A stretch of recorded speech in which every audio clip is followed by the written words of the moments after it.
He walked into that hospital room with a duty-free bag from Dubai International Airport, a smile I had seen him practice in mirrors, and the faint smell of a perfume that was not mine. I had given birth 11 hours earlier. Alone. My mother held my hand because my husband was not there, and I had told the nurses he was stuck in a work emergency, and I had believed my own lie long enough to get through the delivery. He set the gift bag on the bedside table like he was checking off an item on a list. He kissed my forehead. He looked at our daughter for the first time and said she was beautiful. And I looked at him and I felt something leave me that I have never been able to fully name. It was not love leaving. Love had already been quietly bleeding out for months. What left me in that moment was the last version of myself that was willing to pretend. I am Sofia. My husband Daniel flew to Dubai while I was 39 weeks pregnant and told me it was a mandatory business trip. He came back 3 days after our daughter was born with a bag full of chocolate, a gold-wrapped perfume box, and a story that had more holes in it than I had the energy to count from a hospital bed. But I am not a woman who acts from a hospital bed. I waited.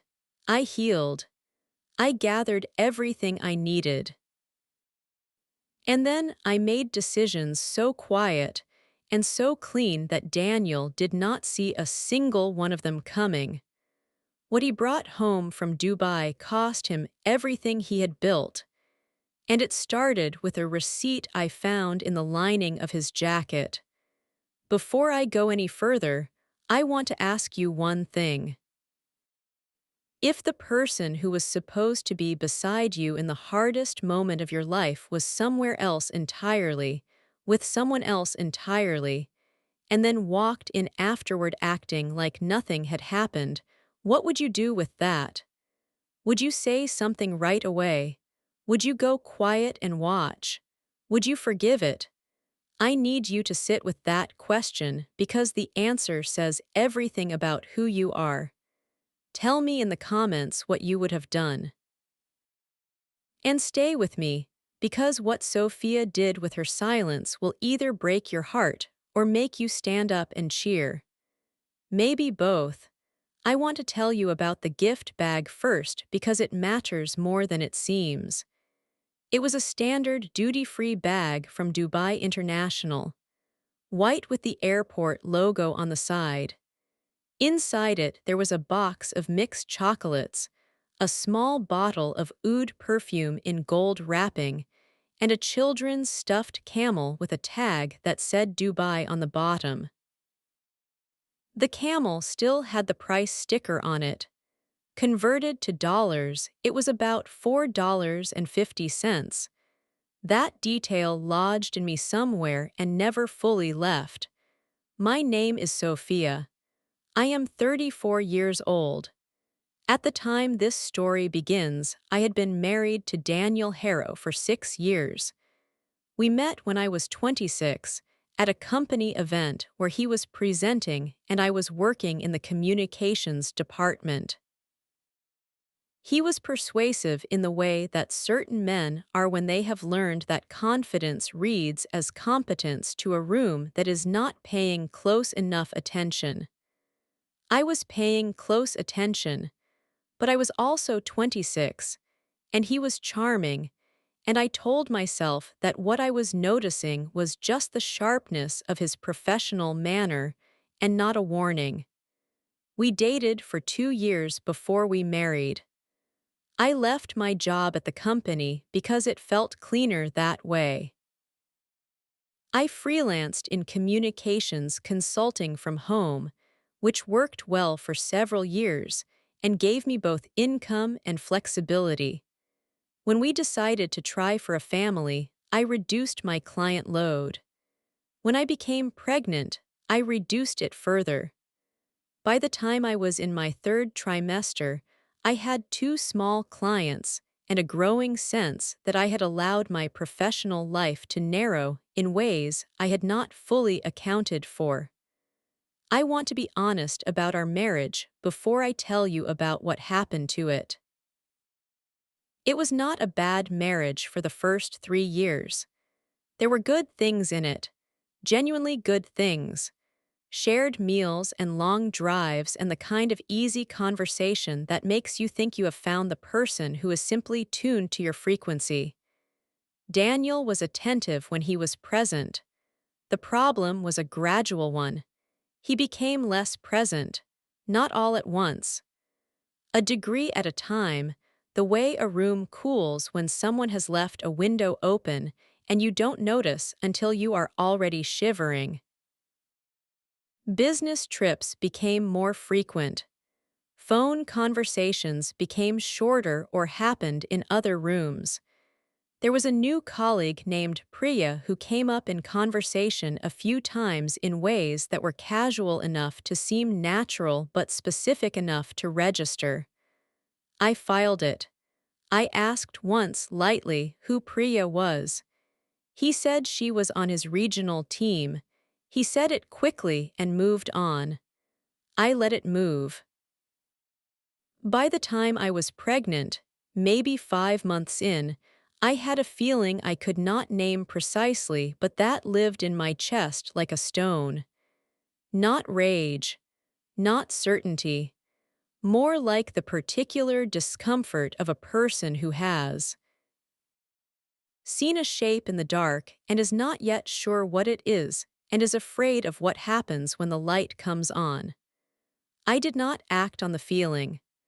I was pregnant and I was tired, and I had convinced myself that I was being shaped by hormones and fear, and the vulnerability of carrying a child, and depending more than I wanted to on a person who had been showing me, in small ways, that depending on him had a ceiling.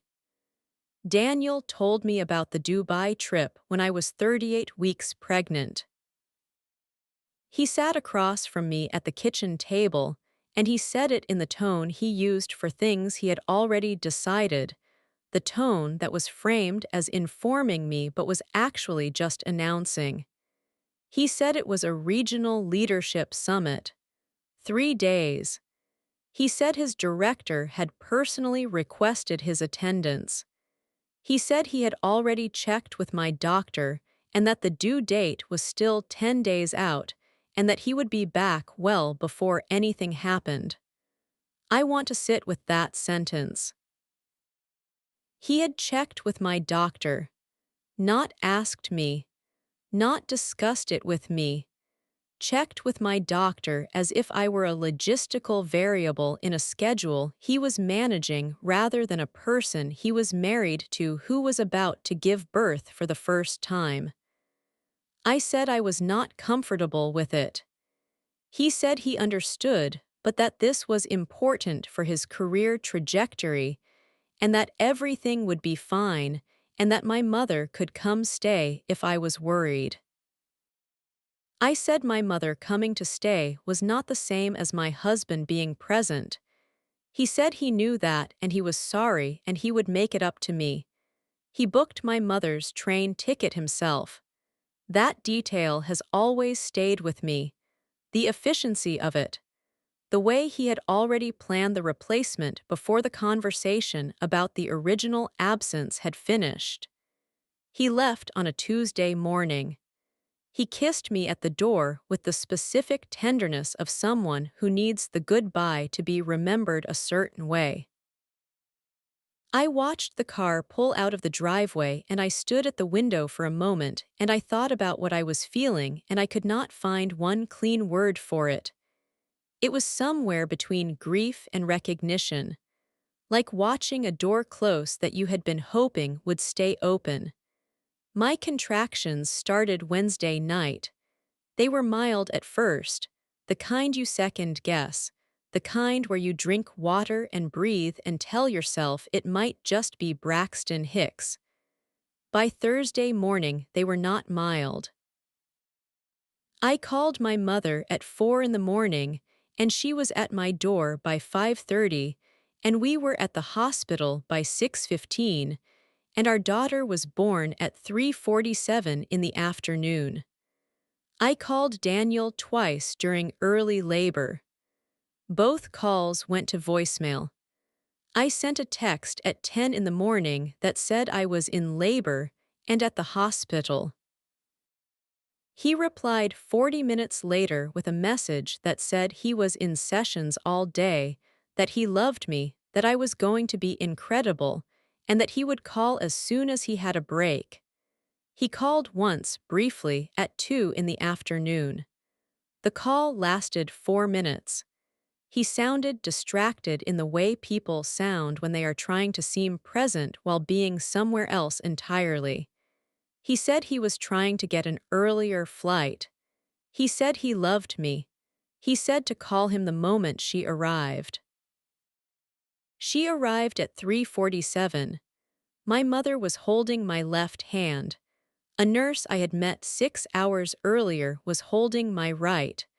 I called Daniel from the delivery room and the call went to voicemail, and I left a message that said our daughter was here and she was perfect and I would send a photo. He did not call back for 2 hours. When he did call, he said he had been in a dinner that had run long. He said all the right things. He said he was so proud of me. He said he could not wait to meet her. He said he had managed to change his flight and he would be there by morning. He arrived the next morning at 9, with the duty-free bag. I watched him walk into that room, and I made a decision that I have thought about many times since. I decided not to say anything. Not yet. Not from a hospital bed with my mother in the corner and my daughter sleeping in a bassinet and my body still processing what it had just done. I decided to receive the moment gracefully and observe everything and say nothing and wait. He held our daughter for the first time and his face did something real. I want to be honest about that. Whatever else was true about Daniel, the way he looked at her in that moment was genuine. It did not fix anything, but I saw it and I noted it as true. He stayed at the hospital for 3 hours, and then said he needed to get home and shower and handle a few things, and that he would be back in the evening. My mother watched him go without saying anything. When the door closed, she looked at me and I looked at her, and neither of us spoke for a moment. Then she said, very quietly, that she had tried to call him when my labor intensified around noon, and that his phone had been switched off entirely for over an hour. I said I knew. She said she had something to show me when I was ready. I said I would look at it when we got home. We went home 2 days later. Daniel had stocked the refrigerator and set up the nursery with a completeness that felt like penance. Everything was clean and organized and thoughtful in the way that people are thoughtful when they are trying to deposit into an account they know they have overdrawn. The first week I focused entirely on my daughter. Her name is Lily. She was 7 pounds 4 ounces, dark-haired, with a seriousness in her face that newborns sometimes have, like they have just come from somewhere important and are still thinking about it. I poured everything I had into those first days. Feeding schedules, sleep windows, the particular exhaustion that is also somehow the most awake you have ever felt. I let that be the whole world for a week. On the 8th day after we came home, after Daniel had left for work and Lily was sleeping, I sat at the kitchen table and I asked my mother to show me what she had found. She had been following Daniel on Instagram. Not his personal account, which was private and which I followed, but a secondary account she had discovered 3 months earlier when she was searching for him by name and a suggested account had appeared. The account had no photo, a username that was a string of random letters and numbers, and it followed 41 accounts. My mother had been watching it quietly for 3 months without telling me because she had not been sure, and then she had become sure, and then I had gone into labor and she had waited. She showed me the account on her phone. The 41 accounts it followed included Priya Mehta. Priya's account was public, and in Priya's account, if you scrolled back 4 days, there were 3 photographs. One was a sunset over the Dubai skyline. One was a dinner table at a restaurant I could see from the background was in the Dubai Marina area. And one was a photograph of 2 pairs of hands holding champagne glasses across a restaurant table. The hands in the photograph were not labeled, but the ring on the left hand in the photo was a ring I had watched Daniel put on his finger on our wedding day. I looked at those 3 photographs for a long time. Then I put the phone down on the table and I sat very still and I let myself feel everything that was in the room with me in that moment. The grief. The confirmation of something I had been carrying for months. The particular exhaustion of having been right about something you desperately wanted to be wrong about. The anger, which came later than the grief and sat differently, heavier and more useful. I did not cry. I had cried enough in the hospital. What I felt now was something colder and clearer than tears. It was the feeling of a woman who has just been handed the last piece of a puzzle and can now see the whole picture. I asked my mother to send me screenshots of everything. She had already prepared them. She handed me her phone with a folder already compiled. 12 screenshots in total. The 3 Dubai photos. Several earlier photos from Priya's account showing locations and times that corresponded to business trips Daniel had told me about in ways that had never added up completely. A tagged post from 8 months ago at a rooftop bar in a city Daniel had told me he spent one night in on his way to a conference. Priya had tagged that city, on the same date, at the same rooftop bar, 8 months. The stone in my chest had been sitting there for 8 months, and now I knew its exact shape and weight and name. I thanked my mother. I asked her not to say anything to anyone. She said she would follow my lead. I told her I needed some time to think and that I would tell her when I knew what I was going to do. I spent the next 3 days caring for Lily and thinking with a precision I had not felt in months. Maybe years. There is something clarifying about betrayal when you stop fighting the knowledge of it and let it become a tool instead of a wound. I stopped asking myself how this had happened and started asking myself what I was going to do about it and in what order and with what preparation. The first thing I did was open a new bank account in my name only at a bank where Daniel and I had no shared accounts. I did this online during one of Lily's nap windows. I transferred a portion of my freelance earnings into it. Not a large amount. Enough to be a foundation. The second thing I did was call a family law attorney named Margaret Ose, whose name I had gotten from a friend 2 years earlier in a context that felt paranoid at the time and now felt like foresight. I made an appointment for the following Tuesday. I told Daniel I had a postpartum checkup. Margaret Osei was a small woman with a very large desk and the kind of stillness that made you feel like nothing you said was going to surprise her. I told her the outline of my situation. She listened without interrupting. When I finished, she asked me 3 questions. She asked whether my name was on the mortgage. I said it was. She asked whether I had documentation of the affair. I said I had screenshots and that I was working on more. She asked whether I had any joint financial accounts I was concerned about. I said yes, several. She told me what I could do, what I could not do, and what I should document before doing anything else. She gave me a list. The list had 7 items on it. I folded it into my bag, and when I got home, I put it in a folder under a stack of Lily's medical paperwork in a drawer that Daniel never opened.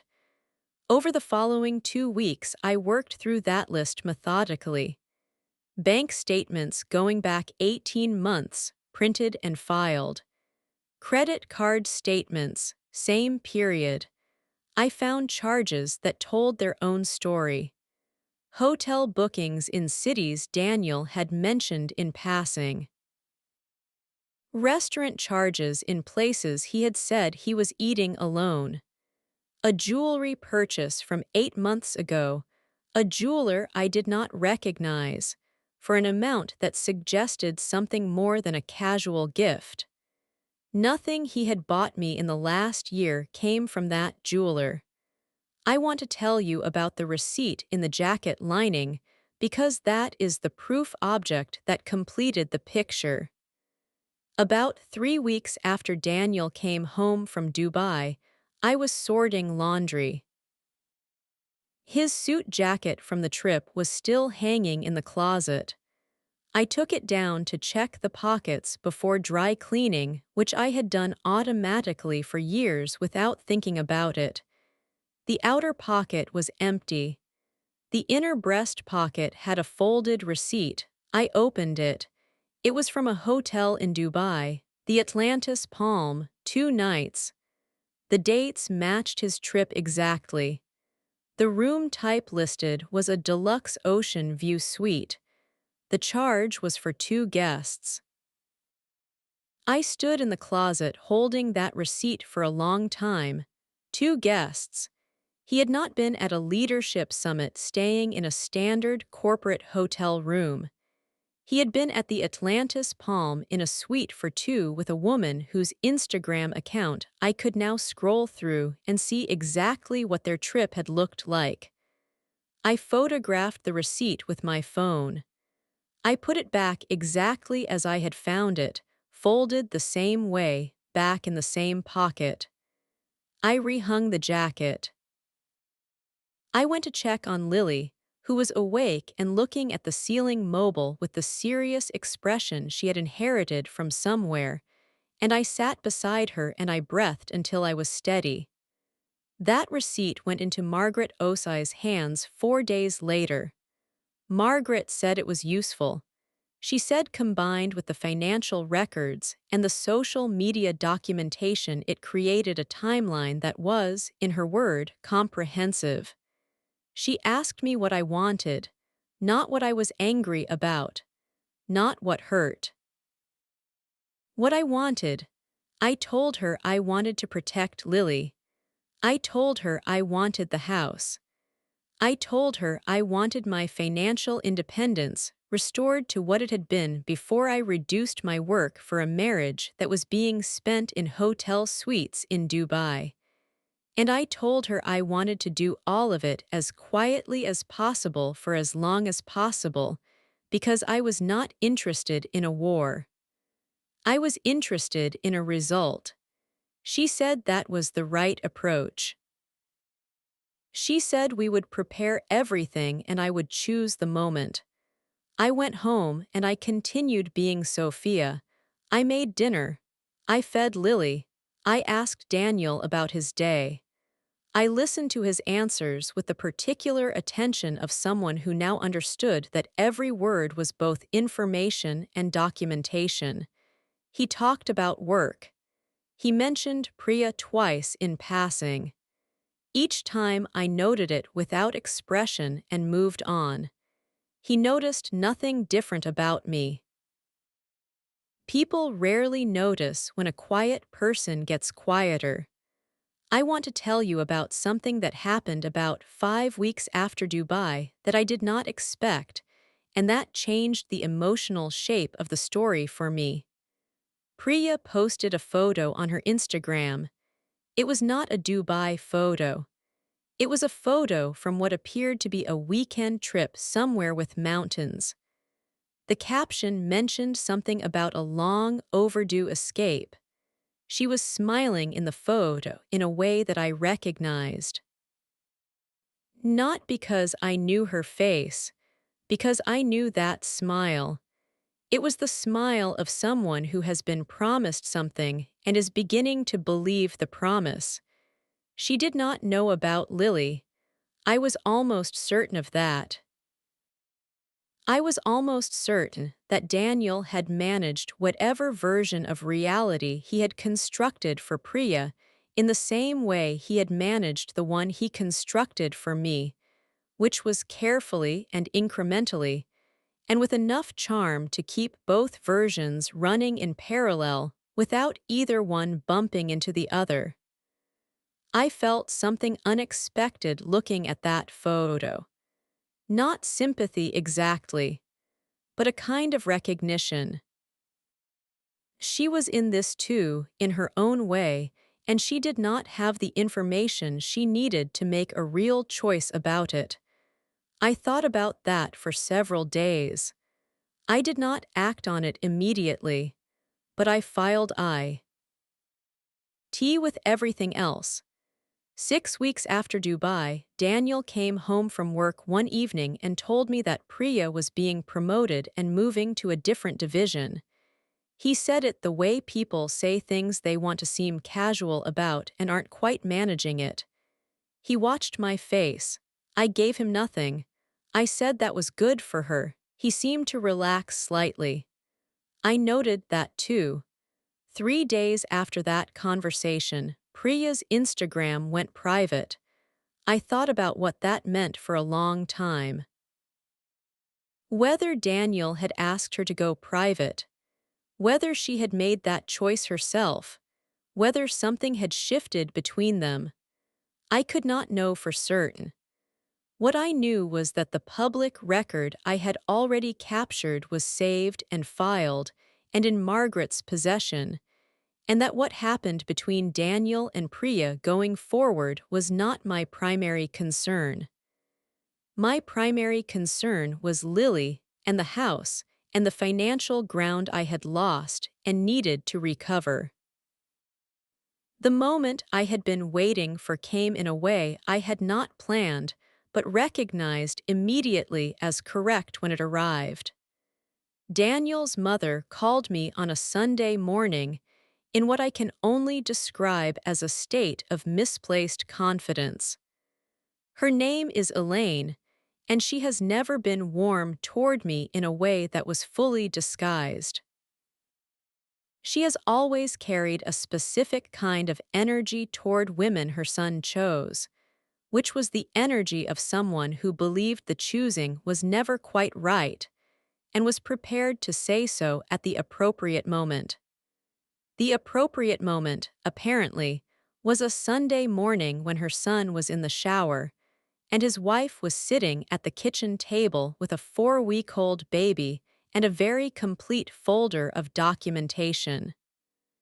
Elaine said she had heard, and she did not say from whom, that I was speaking to a lawyer. I asked her what had given her that information.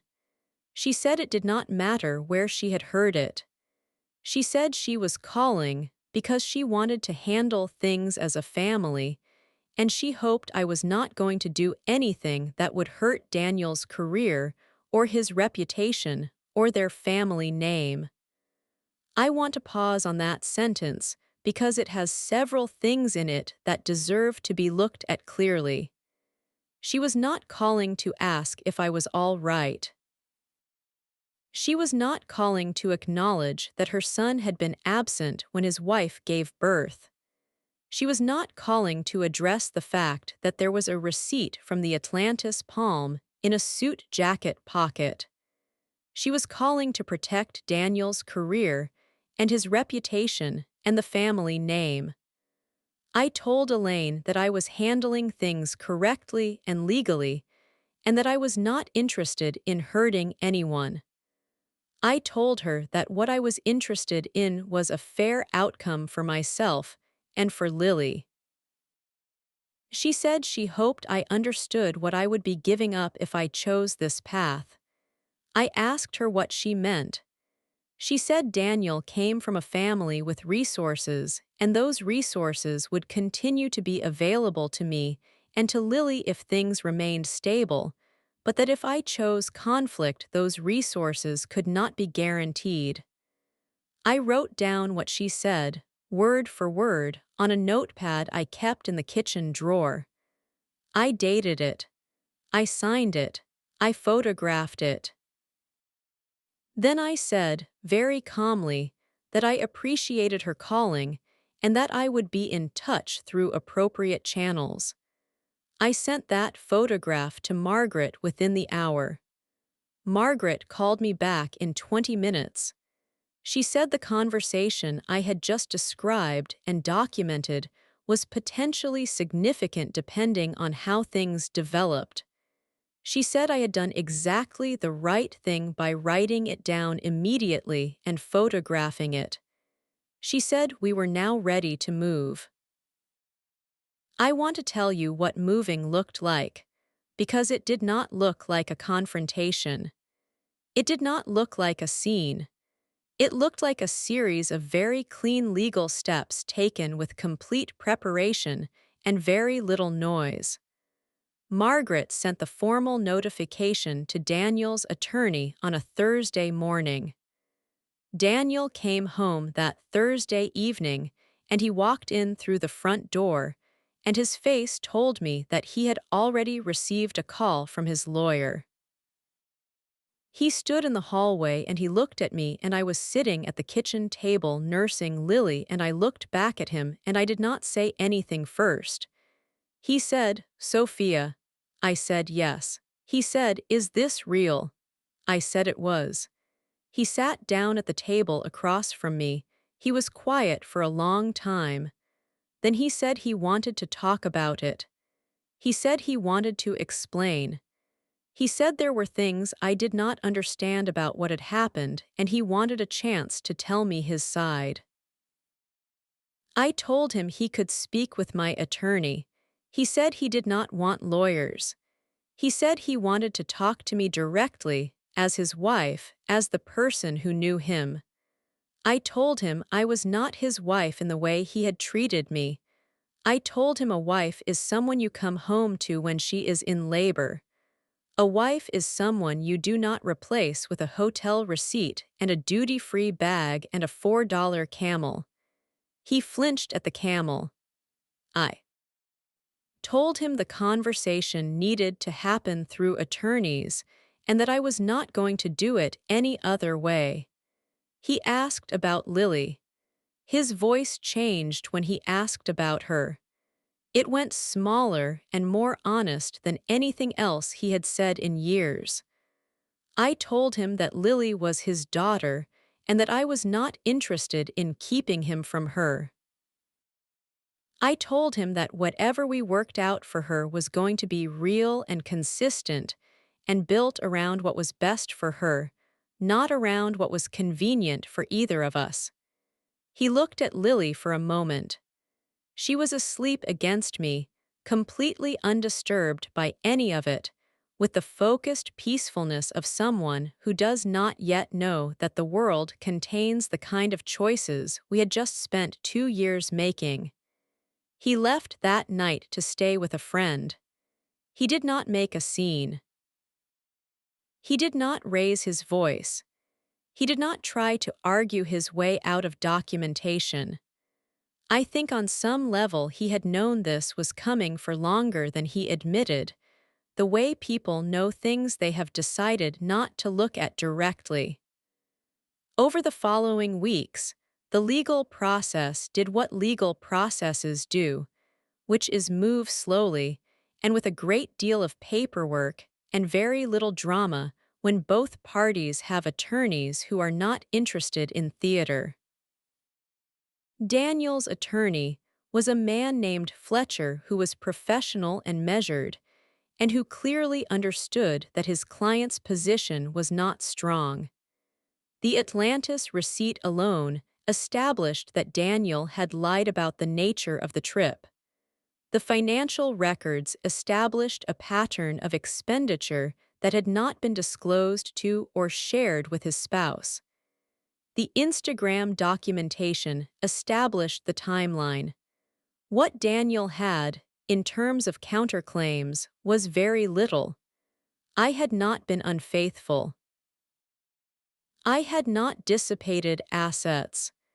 I had not hidden income in any way that was legally significant. I had reduced my professional work during pregnancy at an implicit understanding that we were building a family together, and that reduced work and its impact on my earning capacity was now a factor in the settlement discussion. I got the house. I want to say that plainly. The mortgage was in both our names, and the settlement resulted in Daniel's equity position being bought out on terms that reflected the circumstances of the divorce. I got primary residence for Lily with a joint custody arrangement that gave Daniel real and consistent time with her, because I meant what I said about not keeping her from him. I got a spousal support arrangement that reflected the years I had spent reducing my professional capacity in service of a marriage that had been secretly running on a different set of terms than the ones I had agreed to. I also got something that was not in any legal document. I got my own clarity back. The particular kind of clarity that comes when you stop living inside someone else's version of your life and start building your own again. I want to tell you about Priya because her part of this story has an ending I did not engineer and did not expect. About 4 months after the divorce proceedings began, I received a direct message on Instagram from an account I did not recognize. The message was short. It said that the sender had recently learned some things and that she was sorry for what I had been through and that she had not known. It was signed with a first name only. A name that began with P. I read the message several times. Then I replied. I said I appreciated her reaching out. I said I believed her when she said she had not known. I said I hoped she was taking care of herself. She replied once more. She said she was. She said she had ended things when she found out about Lily. She said she had not known I was pregnant. She said she had been told I had left the picture. I left the picture. That was the phrase Daniel had used. I had left the picture. I sat with that for a long time. I did not respond further. There was nothing more to say between us. We were two women who had been in different rooms of the same lie, and the lie was done now, and the rooms were being cleared out, and each of us had to figure out what to build in the space that was left. I blocked the account afterward, not with anger, but because I needed the boundary and the closure. Some chapters close better when you close them intentionally rather than letting them just drift. Daniel has been, in the time since the divorce was finalized, a better father than he was a husband. I want to say that because I believe in being accurate. He shows up for Lily consistently. He is present in the ways that presence counts. Whatever he learned from the consequences of his choices, it seems to have landed somewhere real in him in terms of his relationship with his daughter. I watch it without warmth toward him and without bitterness either. I watch it as a fact. Elaine called me once after the divorce was finalized. She was different on that call than she had been on the Sunday morning call. Smaller, less certain of her position. She said she hoped we could find a way to have a civil relationship for Lily's sake. I said I had always intended to be civil. I said civil had never been the problem. She did not call again. I want to tell you what my life looks like now because I think it matters that the ending of this story is not a dramatic reversal but a quiet reconstruction, which is the only kind that actually holds.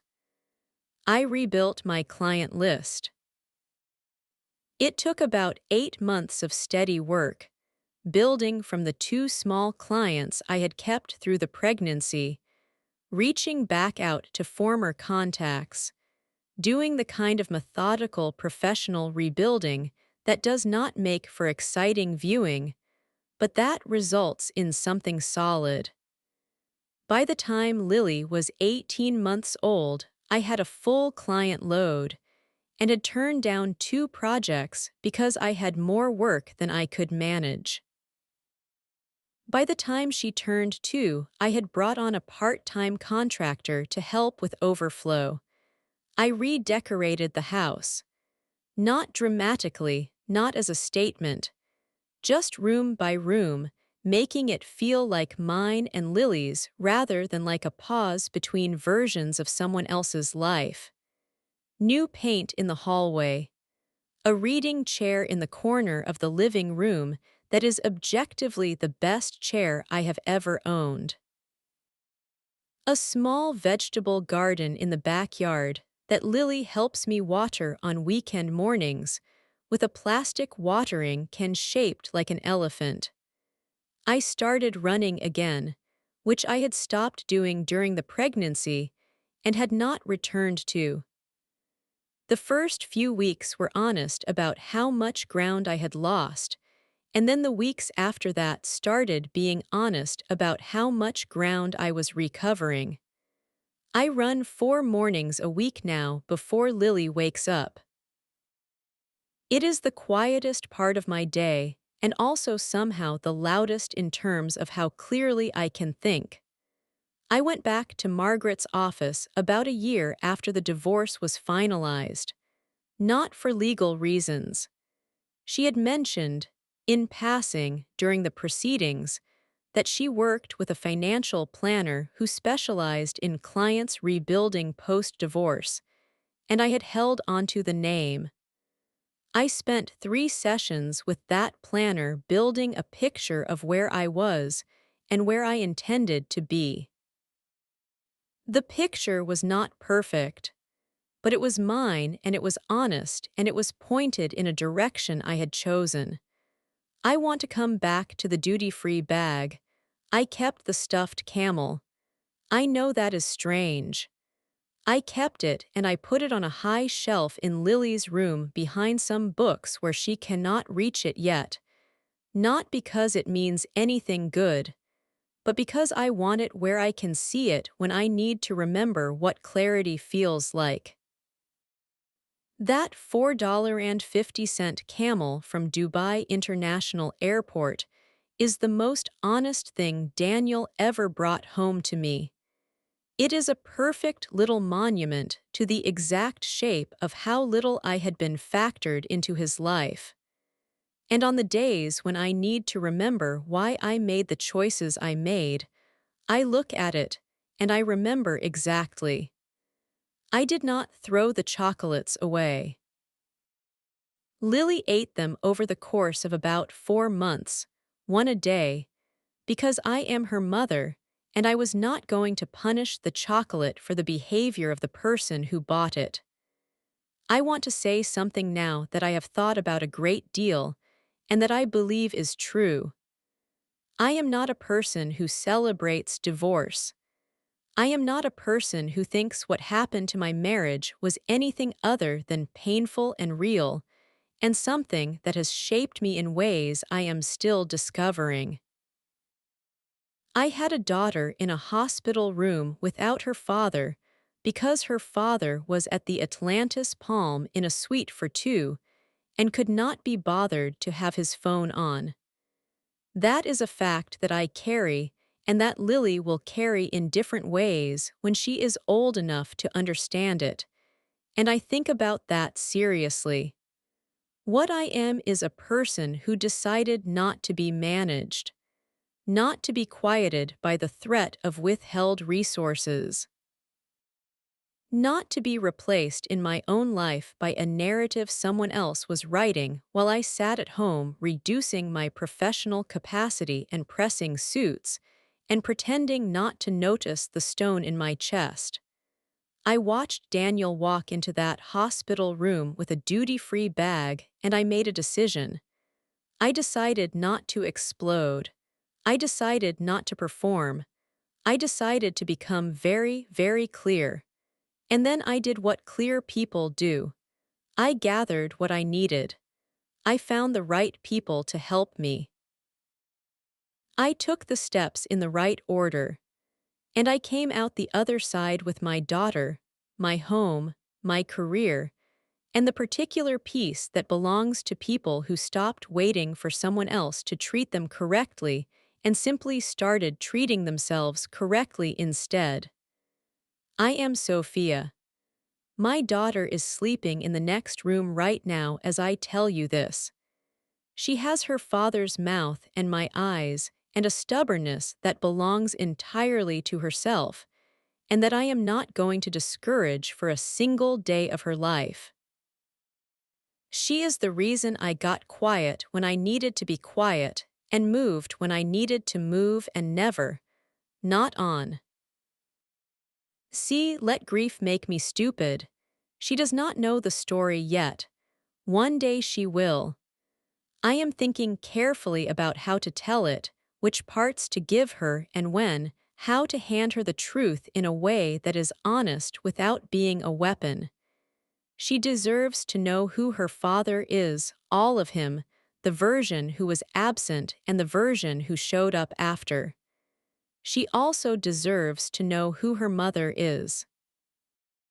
The woman who stood at the window and watched the car pull out of the driveway and felt something she couldn't name yet, and carried it, and waited, and then did what needed to be done with so much precision and so little noise that by the time anyone knew it was happening, it was already done. She was born into a situation that was already in the process of being corrected by the person who loved her most. I think that is a good thing to know about the woman who raised you.